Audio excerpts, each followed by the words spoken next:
Bali? Hindi oy. Dili lang sa patag sila lakata. Kadtuan tang ini nga lugar sa sini naman nga episode.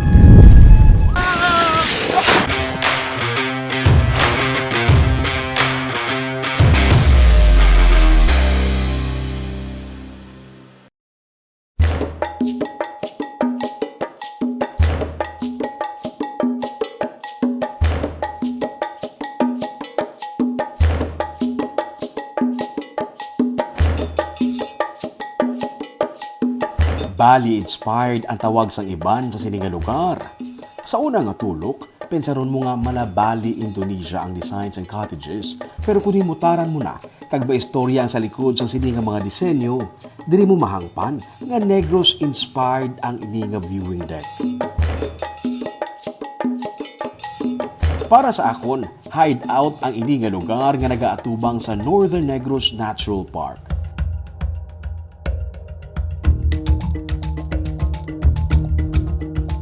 Hideout kay man.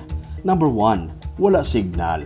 Hindi ka makontak gani may time ka makamuni-muni kag mag-relax. Number 2, natago ka sa siningi area.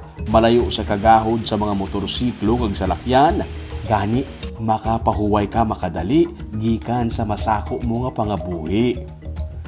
Ini ang ginatawag nga Pugad Viewing Deck sa Barangay Patag sa Silay City. Umalimpas ang una, tugtog subong, ang butika sang masa, barato ang bulong. Mga 30 to 45 minutes nga drive halin sa Bacolod City. Grace Pharmacy, Sa unahan lang sa Barangay Hall sa Patay. Grace Pharmacy, May mga signages gani hindi ka magtalang. Turn left, diretsyon mo lang, makita mo na sa unahan ang gate sa Pugad. Grace Pharmacy. May mga treehouse nga tambayan. Siyempre, may mga pugad kag birdcage. Kung nature trip ang ginapangita mo pero hindi mo trip ang maglakat sa malayo, kag ang gusto mo lang magpakalinong, ini ang lugar para sa imo. Ang mga pugad nga makita diri, inspired sang pugad mismo sa mga tariktik o Convisayan hornbill nga nagapamugad sa sininga area. Istorya ni Architect Chris Laino nga amo ang nag-design sa sininga lugar, mismo masami nga makita ang mga tariktik sa sininga lugar, gani ini ay nakahatag sang inspirasyon sa design sa mga cottages. Sang gakakitaan ko dira, nga dira gali ang corridor sang Visayan tariktik. Ang Visayan hornbill ta. So kada aga, kada hapon, dira gid sila galamay. So ina ang inspiration nga nakitaan ko wala diri lang ilang nga habitat. That is why nga may pugad nga term. Ang mga cottages ang himo sa kawayan kag kugon, nga himo sang katapo sang Ata tribe sang Don Salvador Benedicto. Kung himutaran mo, ginpangtahi ang mga kawayan nga salog gamit ang nylon. May tree house nga nagaugyon lang sa mga nagatindog nga daan nga puno sang kahoy. Luyag nila ipa-experience sa mga bisita diri kung ano ang pangabuhi sa bukid sang Negros. Our own culture. The best of Negrense bukid culture.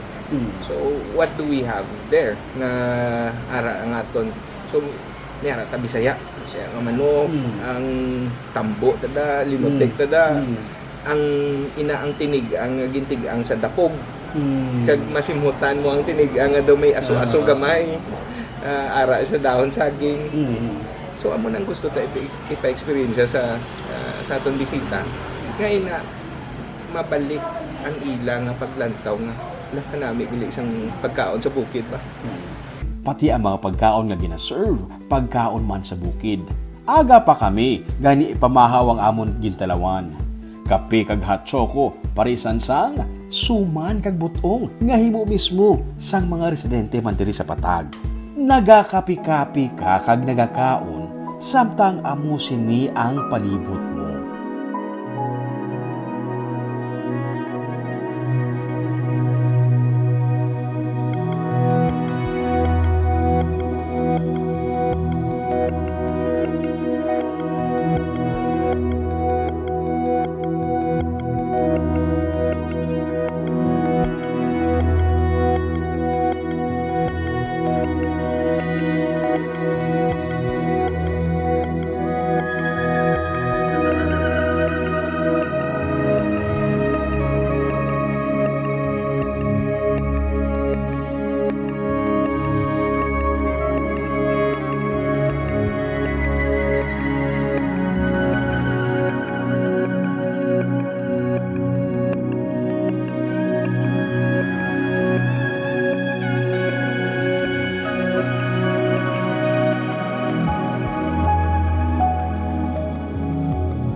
Naga-serve man sila sa panyaga kag bukid-inspired man nga pagkaon.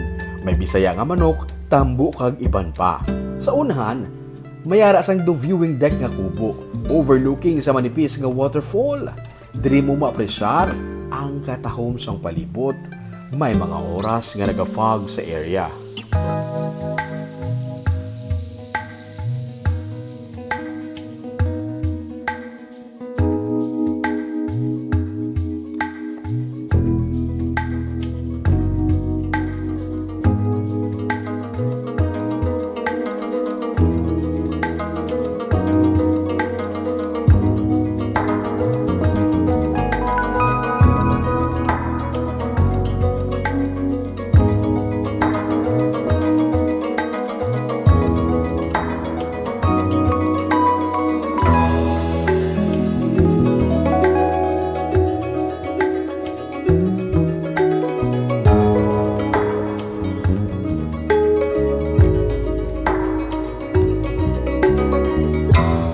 Grupo man o kung pamilya, bata man o kung tigulang pwede diri.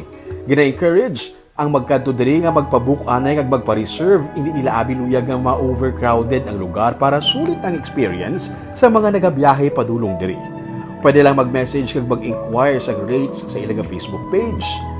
Ang ma-experience kung paano ang mga buhi sa kabukiran sa Negros ang ginatanyag sang lugar nga hindi mabayaran kag wala sa iban.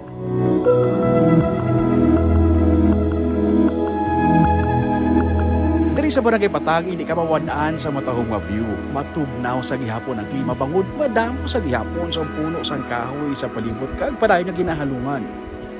Para updated ka sa mga episodes ng Tripping ni Roming, i-follow mo nga Facebook page kag YouTube channel, Digicast Negros. Ululupod kita sa gihapon sa pagbangon. Ako si Romeo Subaldo, kini ang Tripping ni Roming!